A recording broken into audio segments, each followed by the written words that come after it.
हाय student, भावना Jadhav classes या चॅनेलवरती तुम्हा सर्वांचं खूप खूप मनापासून स्वागत. तर बघा, आजच्या व्हिडिओमध्ये आपण BCom second year corporate semester 4 यामधील आपण लिक्विडेशन कंपनी या कंपनीचा जे काही प्रॉब्लेम आहे तर ते प्रॉब्लेम आज आपण अभ्यासणार आहोत.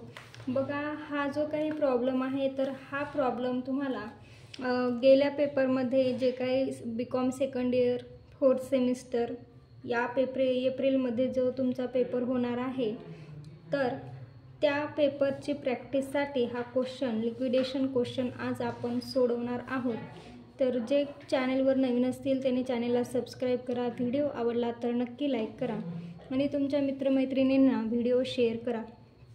तर बघा, लिक्विडेशनचा हा प्रॉब्लेम आहे, गेल्या वेळेस पेपरमध्ये विचारण्यात आलेला होता. तर हा प्रॉब्लेम कशा पद्धतीने सोडवायचा तर ते आपण पाहणार आहोत.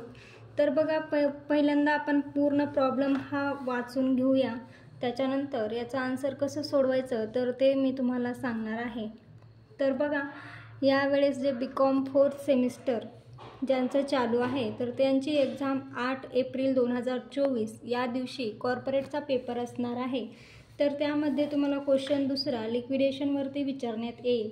तर तो तुम्हाला कशा पद्धतीने सोडवायचा आहे, कोणत्या अमाऊंट कधी घ्यायच्या आहेत तर ते आज आपण पाहणार आहोत. तर बघा, प्रॉब्लेम आहे, द मार्गो limited went into voluntary liquidation on 31st 1981 where the following balance sheet was prepared. Share capital आहे 1000 share of ₹100 each, 1 lakh. Profit and loss account debit 70,000. त्यानंतर दिलेली आहे machinery stock and debtors realised 80,000. Cash in hand आहे 1000. त्यानंतर 6% debentures caring of floating charges 50,000. त्यानंतर debenture interest outstanding on 31st December 1981 1,500. त्यानंतर दिलेले आहेत क्रेडिटार्स. तर क्रेडिटार्स इन्क्लूड्स प्रेफरन्शियल 5,000 इन 40,000. तर the cost of liquidation was ₹500. The liquidator is entitled to a fixed remuneration of ₹1,100 plus 30% on realization of asset and 2% on the amount distributed to unsecured creditors. The debentures and creditors were discharged on 31st March 1982. Show the liquidator statement of account. तर हा जो problem आहे तर हा problem कशा पद्धतीने सोडवायचा आहे तर ते आपण आज अभ्यासणार आहोत. तर बघा, याचा जो फॉर्मॅट आहे तो तुम्हाला फॉर्मॅट मी दाखवत आहे. बघा, ज्यांच्या कोणाकडे फॉर्मॅट नसेल तर तुम्ही या फॉर्मॅटचा स्क्रीनशॉट काढून घेऊ शकता. जर काही स्क्रीनवर अडचण येत असेल तर तुम्ही कमेंट करून विचारू शकता. तर बघा, हा जो तुम्हाला दिसत आहे company limited in voluntary liquidation account याचा फॉर्मॅट. तर रिसिप्ट रुपीज, पेमेंट रुपीज. तर रिसिप्ट साईटला तुमचे आयटम्स कोणते येणार आहेत तर कॅश अँड बँक बॅलन्स. त्यानंतर दुसरं येईल रिअलायझेशन ऑफ असेट. तिसरं येईल कॉल्स ऑन शेअर. तर रिसिप्ट साईटला फक्त तुमचे हे 3 cash, realisation asset and calls on share हेच आयटम येतील. त्यानंतर पेमेंट साईटला काय येईल बघा, पहिल्यांदा येईल सेक्युअर्ड क्रेडिटार्स. हा जो सिक्वेन्स आहे तुम्हाला अशाच पद्धतीने लिहायचा आहे तरच तुम्हाला मार्क भेटतील. तर बघा, ह्या सिक्वेन्सचा तुम्हाला शॉर्टमध्ये याचा एक फॉर्म्युला सांगत आहे. म्हणजे फॉर्म्युला म्हणजे तुम्हाला लक्षात ठेवण्यासाठी सोपी ट्रिक आहे. बघा,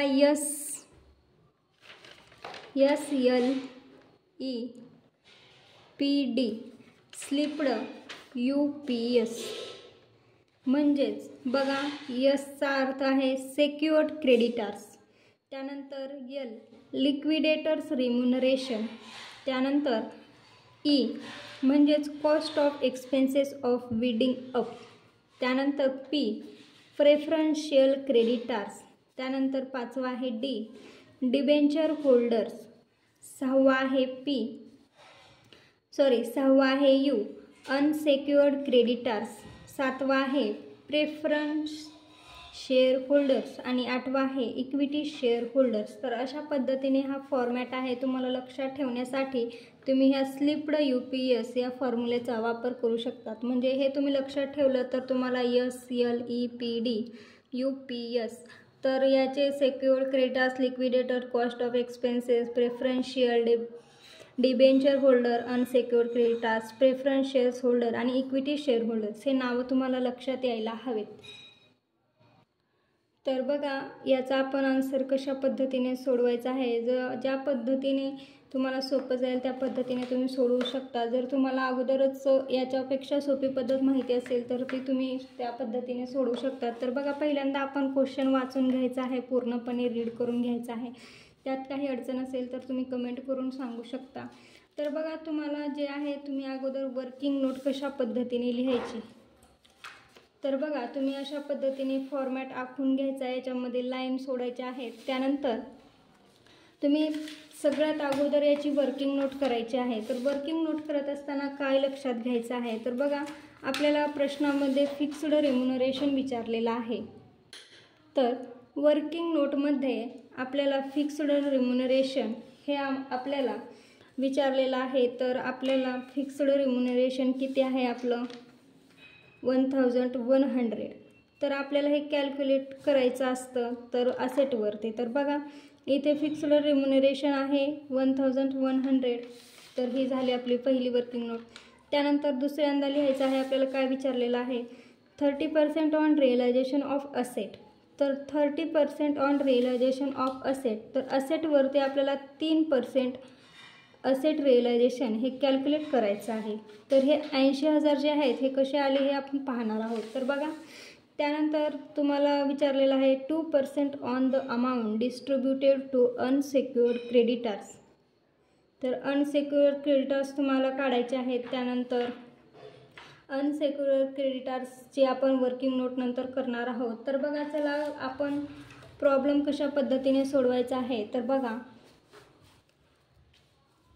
मी तुम्हाला सांगितलेलं आहे रिसिप्ट साईटला काय येईल तर कॅश अँड बॅलन्स. तर कॅश अँड बॅलन्स तुम्हाला कुठलं घ्यायचं आहे. बघा आपण लिक्विडेटर कंपनी सोडवत असताना तर याचा प्रॉब्लेम जो आहे यामध्ये आपण शेअर कॅपिटल घेत नसतो. त्यानंतर प्रॉफिट अँड लॉससुद्धा आपण हे घेत नसतो. यामध्ये फक्त machinery stock and debtors realised हे किती आहे 80,000 आहे. तर मशिनरी स्टॉक अँड डेटर्स हे कशामध्ये येईल तर रिअलायझेशन ऑफ असेट. तर इथे बघा आपण रिअलायझेशन ऑफ असेटमध्ये machinery stock and debtors realised म्हणून इथे आपण 80,000 हे घेतलेले आहेत.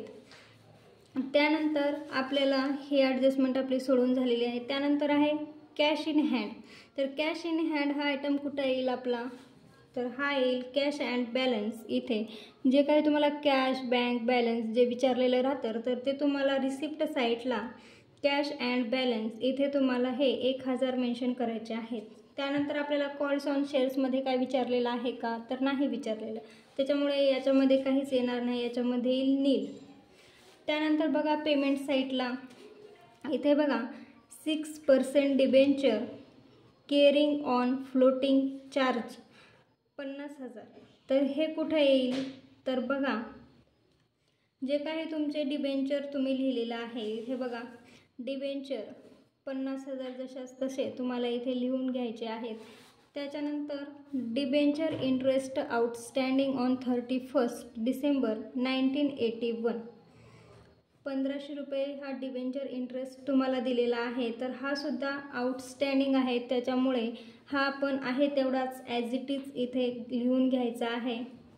त्याच्यानंतर बघा काय विचारलेलं आहे क्रेडिटार्स इन्क्लुडिंग प्रेफरन्शियल 5,000 आणि इथे तुम्हाला 40,000 असं सांगितलेलं आहे. तर बघा प्रेफरन्शियल क्रेडिटार्स हे तुम्हाला प्रेफरन्शियल क्रेडिटार्स फक्त घ्यायचे आहेत 5,000 आणि हे जे 40,000 आहेत तर हे तुम्हाला घ्यायचे नाहीत. तर कारण इथे बघा आपल्याला फक्त प्रेफरन्स शेअर फक्त प्रेफरन्शियल क्रेडिटर्स हे आपल्यासाठी इन्क्लूड म्हणजेच घ्यायचे आहेत, म्हणून आपण इथे फक्त प्रेफरन्स शेअर किती आहेत 5000, तर आपण एवढेच प्रेफरन्स शेअर घ्यायचे आहेत, म्हणजे याच्यातच हे इन्क्लूड केलेले क्रेडिटर्स आहेत. त्यानंतर बघा द कॉस्ट ऑफ लिक्विडेशन, तर कॉस्ट ऑफ लिक्विडेशन 500, तर हे आपल्याला कॉस्ट ऑफ लिक्विडेशनमध्ये घ्यायचं आहे जशाच तसं. त्यानंतर बघा the liquidator is entitle to a fixed remuneration of 1100, तर हे 1100 आपलं कशामध्ये जाईल, तर लिक्विडेटर रिम्युनरेशन यामध्ये फिक्स्ड रिम्युनरेशन म्हणून याची आपल्याला इथे 1100 रुपीज घ्यायचं आहे. त्यानंतर इथे काय म्हणले प्लस, म्हणजेच या फिक्स्ड रिम्युनरेशनमध्ये plus 30% on realisation of asset, तर ते म्हणत आहे की 3% तुम्ही तुमच्या रिअलायझेशन ऑफ असेटवरती काढा आणि ते प्लस करा. तर बघा आपली असेट किती आहे रिसिप्ट साईडला 80,000, तर या 80,000वरती 3% तुम्हाला कॅल्क्युलेट करायचं आहे. तर कशा पद्धतीने कराल बघा, तर बघा खूप जणांना कॅल्क्युलेट करता येत नाही, तर अशा पद्धतीचा कॅल्क्युलेटर हा तुम्हाला एक्झाममध्ये चालतो, तर अशा पद्धतीचा तुम्ही कॅल्क्युलेटर तुम्ही खरेदी करून एक्झाममध्ये घेऊन जाऊ शकता. तर बघा फिक्स्ड असेट, तर आपली फिक्स्ड असेट म्हणजेच जी रिअलायझेशन ऑफ असेट आहे आपली 80,000, तर बघा आपली असेट रिअलायझड किती आहे 80,000, तर 80,000वर आपल्याला 3% काढायचं आहे. तर ते कशा पद्धतीने काढायचं, तर 80,000 गुणिले 3 भागिले 100, हे केल्यानंतर किती येईल 2400, हे झालं आपलं 3% ऑन असेट रिअलायझेशनवरती काढून 2400 ही आपली 3% ऑन रिअलायझेशन ऑफ असेट हे निघालं. त्यानंतर 2% the amount distributed to unsecured creditors, तर 2% आपल्याला किती काढायचं आहे अनसेक्युअर्ड क्रेडिटर्स. तर अनसेक्युअर्ड क्रेडिटर्स आपण जेव्हा आपला पूर्ण प्रॉब्लेम सोडून होतो, जे काही आपल्याकडे बँक बॅलन्स आहे कॅश बॅलन्स, तर याच्यातून जे काही आपलं बँक बॅलन्स उरतं त्याला आपण म्हणतो अनसेक्युअर्ड क्रेडिटर्स, तर ते आपण शेवटी काढणार आहोत. तर तुम्ही इथे फक्त 2% ऑन क्रेडिटर्स असं तुम्ही इथे लिहून ठेवू शकतात.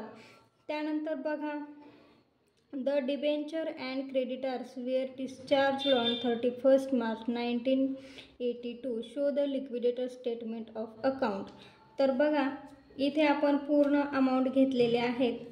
तर इथे आपल्याला क्रेडिटर्स जे दिलेले आहेत आपले प्रेफरन्शियल क्रेडिटर्स किती आहेत 5000, तर इथे 2% आपल्याला हे प्रेफरन्शियल क्रेडिटर्सवरती कॅल्क्युलेट करायचं आहे. तर किती येईल बघा 5000 गुणिले 2 डिवायडेड बाय 100, तर आपलं आन्सर येईल 100. तर इथे आपल्याला प्लस म्हणून सांगितलेलं आहे, त्यामुळे आपण फिक्स्ड रिम्युनरेशन तसेच असेटवरती रिअलायझड आपलं किती आलेलं आहे 2400 आणि यामध्ये 100, तर हे जे 400 आहे तर हे आपल्याला नंतर कॅल्क्युलेट करायचे आहे. तर बघा ही काही आपली अमाऊंट आलेली आहे, तर याचं टोटल केल्यानंतर बघा किती येईल. तर कोणत्याची टोटल करायची, अगोदर जे तुमची लायबिलिटी साईट आहे तर लायबिलिटीमध्ये तुम्हाला रिसिप्टमध्ये तुम्हाला कॅश बॅलन्स दिलेला आहे किती आहे 1000 प्लस 80,000, त्यानंतर याची टोटल किती येते बघा 81,000, तर 81,000 ही आपली टोटल आली. तर इथे आपलं हे कॅश बॅलन्स आलेलं आहे, तर दोन्हीकडे पण हे लिहून घ्यायचं.